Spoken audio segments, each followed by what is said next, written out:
Указом президента Российской Федерации присуждены премии для молодых деятелей культуры за 2022 год и присвоено почетное звание лауреата премии президента Российской Федерации за вклад в развитие отечественного театрального искусства Забарову Айдару Талгатовичу, режиссеру.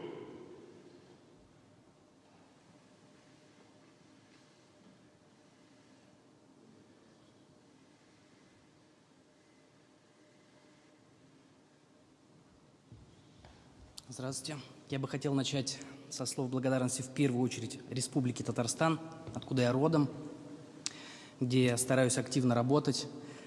Хотел бы сказать спасибо театру, где я работаю, театр Галиаскара Камала, это татарский театр, художественный руководитель театра Фариду Равкачу Бекчентаеву. Хотел бы сказать спасибо министру культуры Республики Татарстан Ираде Хафизяновне Аюповой. Хотел бы выразить благодарность Раису Республики Татарстан Рустаму Нургалевичу Миниханову.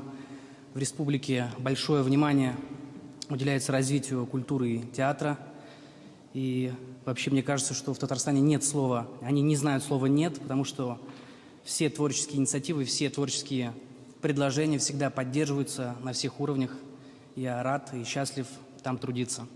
Хотел бы сказать спасибо всем членам Совета при президенте по культуре и искусству, в частности, Валерию Владимировичу Фокину, вам, Владимир Владимирович, как председателю этого совета, за столь высокую оценку моей работы. Спасибо.